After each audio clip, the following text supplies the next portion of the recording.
जय हिंद साथियों। मैं आर के स्वामी आप सभी का स्वामी क्लासेस फाजिलका में स्वागत करता हूं। साथियों, आज की जो क्लास है सामाजिक शिक्षा अध्ययन की दूसरी महत्वपूर्ण क्लास रहेगी और आज की इस क्लास में हम सोशल स्टडीज़ से संबंधित मिक्स टॉप 25 MCQ का अध्ययन करेंगे जो कि अक्सर परीक्षा में पूछे ही जाते हैं। साथियों, यह जो क्लास है उन सभी प्रतियोगी परीक्षा के लिए बहुत ही महत्वपूर्ण होने वाली है जिन प्रतियोगी परीक्षा में सोशल स्टडीज़ से संबंधित प्रश्न पूछे जाते हैं। इसलिए वीडियो को अंत तक अवश्य देखें, वीडियो को लाइक और शेयर अवश्य करें। अगर आप हमारे YouTube चैनल पर नए हो तो चैनल को सब्सक्राइब करें, बेल आइकन को अवश्य दबाएं ताकि आप तक नई क्लास का नोटिफिकेशन पहुंच सके। वीडियो से संबंधित PDF प्राप्त करने के लिए आप हमारे टेलीग्राम चैनल को ज्वाइन करें, जहां पर आपको सभी वीडियो से संबंधित PDF प्राप्त हो जाएगी। तो शुरू करते हैं आज की क्लास। देखते हैं पहला प्रश्न। सिंधु घाटी सभ्यता के लोगों का मुख्य व्यवसाय क्या था? ए विकल्प में है पशुपालन, बी विकल्प में है व्यापार, सी विकल्प में है कृषि और डी विकल्प में है शिकार। क्या उत्तर सही होना चाहिए? सभी साथी उत्तर देंगे। जो साथी उत्तर बी विकल्प को चुन रहे हैं बिल्कुल सही है, यानी कि सिंधु घाटी सभ्यता के लोगों का मुख्य व्यवसाय व्यापार था। आगे देखते हैं। सिंधु घाटी सभ्यता के लोग कैसे निवासी थे? ए विकल्प में है शहरी, बी विकल्प में है खानाबदोश, सी विकल्प में है ग्रामीण और डी विकल्प में है जनजातीय। क्या उत्तर सही होना चाहिए? सभी साथी उत्तर देंगे। जो साथी उत्तर ए विकल्प को चुन रहे हैं बिल्कुल सही है, यानी कि सिंधु घाटी सभ्यता के लोग शहरी थे। आगे देखते हैं। सिंधु घाटी सभ्यता के घर किससे बनाए जाते थे? ए विकल्प में है पत्थर से, बी विकल्प में है लकड़ी से, सी विकल्प में है ईंट से और डी विकल्प में है बांस से। क्या उत्तर सही होना चाहिए? जो साथी उत्तर सी विकल्प को चुन रहे हैं बिल्कुल सही है, यानी कि सिंधु घाटी सभ्यता के घर ईंट से बनाए जाते थे। आगे देखते हैं। हड़प्पा सभ्यता के लोग किस वस्तु के उत्पादन में सर्वप्रथम थे? ए विकल्प में है जौ, बी विकल्प में है गेहूँ, सी विकल्प में है मुद्राएं और डी विकल्प में है कपास। क्या उत्तर सही होना चाहिए? सभी साथी उत्तर देंगे। जो साथी उत्तर डी विकल्प को चुन रहे हैं बिल्कुल सही है, यानी कि हड़प्पा सभ्यता के लोग कपास उत्पादन में सर्वप्रथम थे। आगे देखते हैं। निम्नलिखित विद्वानों में से हड़प्पा सभ्यता का सर्वप्रथम खोजकर्ता कौन था? ए विकल्प में है दयाराम साहनी, बी विकल्प में है RD बनर्जी, सी विकल्प में है सर जॉन मार्शल और डी विकल्प में है कनिंघम। क्या उत्तर सही होना चाहिए? जो साथी उत्तर ए विकल्प को चुन रहे हैं बिल्कुल सही है, यानी कि हड़प्पा सभ्यता का सर्वप्रथम खोजकर्ता दयाराम साहनी जी माने जाते हैं। आगे देखते हैं। सिंधु घाटी सभ्यता का बंदरगाह कौन सा था? ए विकल्प में है लोथल, बी विकल्प में है कालीबंगा, सी विकल्प में है मोहन जोदड़ो और डी विकल्प में है रोपड़। क्या उत्तर सही होना चाहिए? सभी साथी उत्तर देंगे।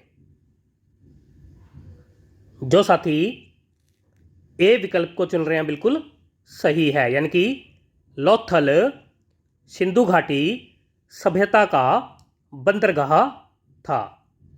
आगे देखते हैं। हड़प्पा सभ्यता की खोज किस वर्ष हुई थी? ए विकल्प में है 1940 ईस्वी, बी विकल्प में है 1930 ईस्वी, सी विकल्प में है 1921 ईस्वी और डी विकल्प में है 1925 ईस्वी। क्या उत्तर सही होना चाहिए? जो साथी उत्तर सी विकल्प को चुन रहे हैं बिल्कुल सही है, यानी कि हड़प्पा सभ्यता की खोज 1921 ई में हुई थी। आगे देखते हैं। भारत का संविधान लागू होने तक स्वतंत्रता के पश्चात इसका शासन किसके अंतर्गत चलाया गया?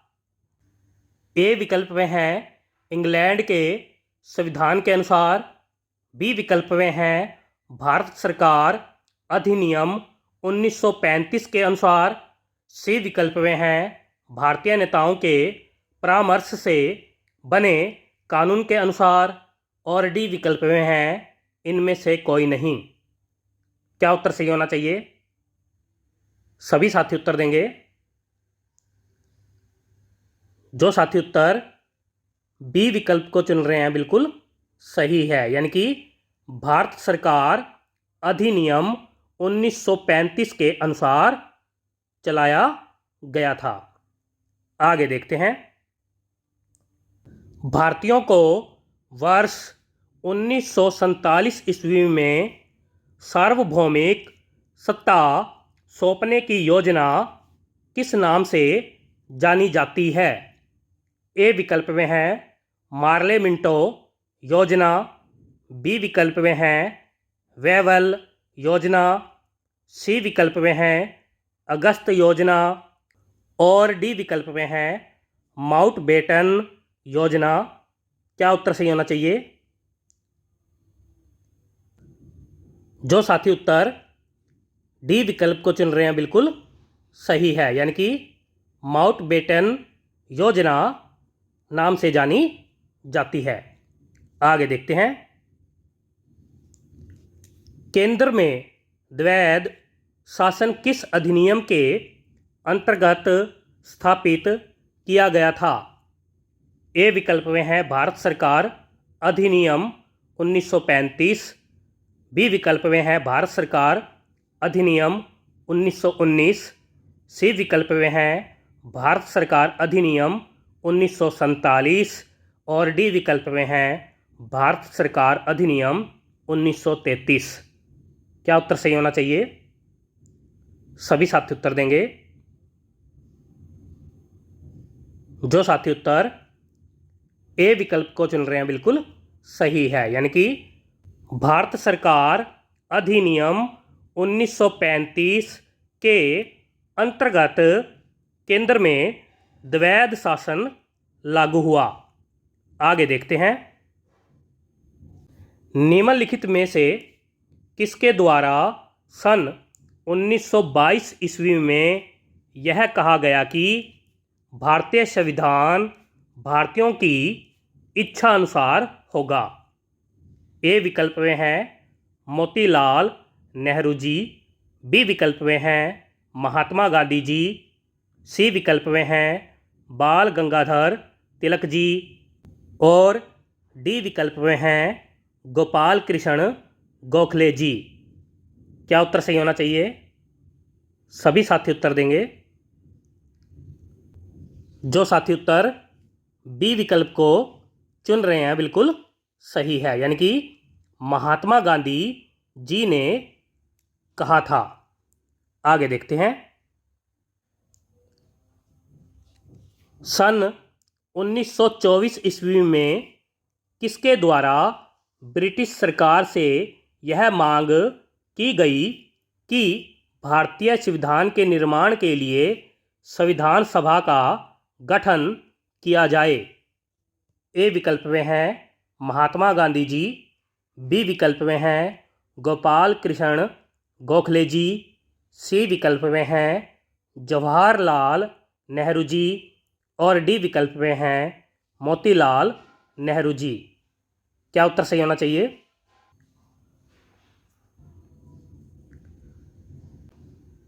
जो साथी उत्तर डी विकल्प को चुन रहे हैं बिल्कुल सही है, यानी कि मोतीलाल नेहरू जी ने मांग की थी।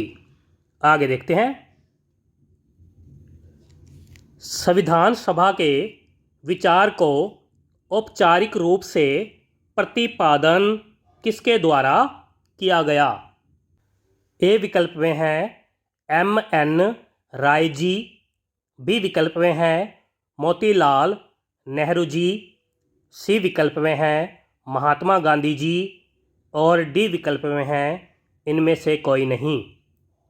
क्या उत्तर सही होना चाहिए? सभी साथी उत्तर देंगे। जो साथी उत्तर ए विकल्प को चुन रहे हैं बिल्कुल सही है, यानी कि M.N. राय जी ने। आगे देखते हैं। किसी देश का आर्थिक विकास किस पर निर्भर करता है? ए विकल्प में है पूंजी निर्माण, बी विकल्प में है प्राकृतिक संसाधन, सी विकल्प में है बाजार का आकार और डी विकल्प में है उपर्युक्त सभी। क्या उत्तर सही होना चाहिए? सभी साथी उत्तर देंगे। जो साथी उत्तर डी विकल्प को चुन रहे हैं बिल्कुल सही है, यानी कि उपर्युक्त सभी के आधार पर देश का आर्थिक विकास निर्भर करता है। आगे देखते हैं। भारतीय अर्थव्यवस्था के उदारीकरण का अग्रदूत किसको कहा जाता है? ए विकल्प में हैं पी चिदम्बरम जी, बी विकल्प में हैं नरसिम्हा राव जी, सी विकल्प में हैं डॉक्टर मनमोहन सिंह जी और डी विकल्प में हैं जवाहरलाल नेहरू जी। क्या उत्तर सही होना चाहिए? जो साथी उत्तर सी विकल्प को चुन रहे हैं बिल्कुल सही है, यानी कि डॉक्टर मनमोहन सिंह जी को भारतीय अर्थव्यवस्था के उदारीकरण का अग्रदूत माना जाता है। आगे देखते हैं। भारत की राष्ट्रीय आय में सर्वाधिक किसका योगदान है?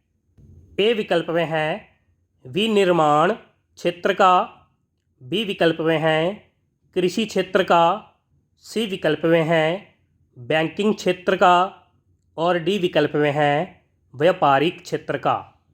क्या उत्तर सही होना चाहिए? सभी साथी उत्तर देंगे। जो साथी ए विकल्प को चुन रहे हैं बिल्कुल सही है, यानी कि भारत की राष्ट्रीय आय में सर्वाधिक योगदान विनिर्माण क्षेत्र का योगदान है। आगे देखते हैं। ड्रेन का सिद्धांत किसके द्वारा प्रतिपादित किया गया था? ए विकल्प में है महात्मा गांधी जी, बी विकल्प में है बाल गंगाधर तिलक जी, सी विकल्प में है दादा भाई नौरोजी और डी विकल्प में है गोपाल कृष्ण गोखले जी। क्या उत्तर सही होना चाहिए? जो साथी उत्तर सी विकल्प को चुन रहे हैं बिल्कुल सही है, यानी कि ड्रेन का सिद्धांत दादा भाई नौरोजी जी ने प्रतिपादित किया था। आगे देखते हैं। देश के लिए राष्ट्रीय आय का पहला अनुमान किसने तैयार किया था? ए विकल्प में है राष्ट्रीय आय समिति, बी विकल्प में है दादा भाई नौरोजी, सी विकल्प में हैं केंद्रीय संगठन और डी विकल्प में हैं बाल गंगाधर तिलक जी। क्या उत्तर सही होना चाहिए? देश के लिए राष्ट्रीय आय का पहला अनुमान किसने तैयार किया था? जो साथी उत्तर बी विकल्प को चुन रहे हैं बिल्कुल सही है, यानी कि दादा भाई नौरोजी जी ने। आगे देखते हैं। निक्स ओलंपिया कोलंबस पर्वत किस ग्रह पर स्थित है? ए विकल्प में है मंगल, बी विकल्प में है शुक्र, सी विकल्प में है बुध और डी विकल्प में है पृथ्वी। क्या उत्तर सही होना चाहिए? जो साथी उत्तर ए विकल्प को चुन रहे हैं बिल्कुल सही है, यानी कि मंगल ग्रह पर निक्स ओलंपिया कोलंबस पर्वत स्थित है। आगे देखते हैं। सूर्य के मध्य भाग को क्या कहा जाता है? ए विकल्प में है स्थल मंडल, बी विकल्प में है वर्ण मंडल, सी विकल्प में है प्रकाश मंडल और डी विकल्प में है पूर्ण मंडल। क्या उत्तर सही होना चाहिए? सूर्य के मध्य भाग को क्या कहा जाता है? जो साथी उत्तर सी विकल्प को चुन रहे हैं बिल्कुल सही है, यानी कि सूर्य के मध्य भाग को प्रकाश मंडल कहा जाता है और सूर्य के ऊपरी भाग को वर्ण मंडल कहा जाता है। सभी साथी याद कर लेंगे। आगे देखते हैं। नॉर्वे में अर्धरात्रि के समय सूर्य कब दिखाई देता है? ए विकल्प में है 22 दिसंबर, बी विकल्प में है 21 जून, सी विकल्प में है 25 मार्च और डी विकल्प में है 30 सितंबर। क्या उत्तर सही होना चाहिए? जो साथी उत्तर बी विकल्प को चुन रहे हैं बिल्कुल सही है, यानी कि 21 जून को नॉर्वे में अर्धरात्रि के समय सूर्य दिखाई देता है। आगे देखते हैं। निम्नलिखित में से किसके बीच की औसत दूरी को खगोलीय एकक कहा जाता है? ए विकल्प में है पृथ्वी और चंद्रमा, बी विकल्प में है सूर्य और शुक्र, सी विकल्प में है पृथ्वी और सूर्य और डी विकल्प में है सूर्य और बुध। क्या उत्तर सही होना चाहिए?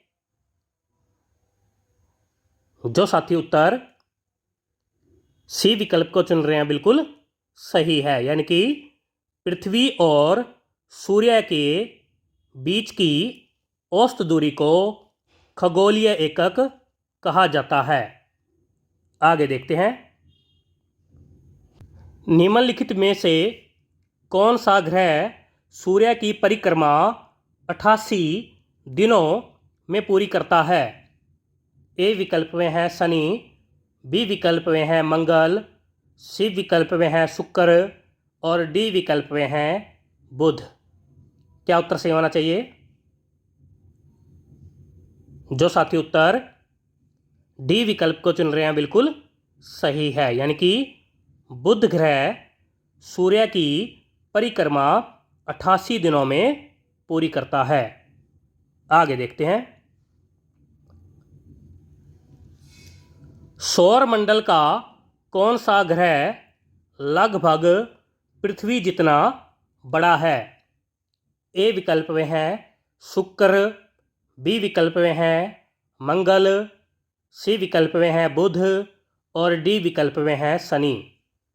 क्या उत्तर सही होना चाहिए?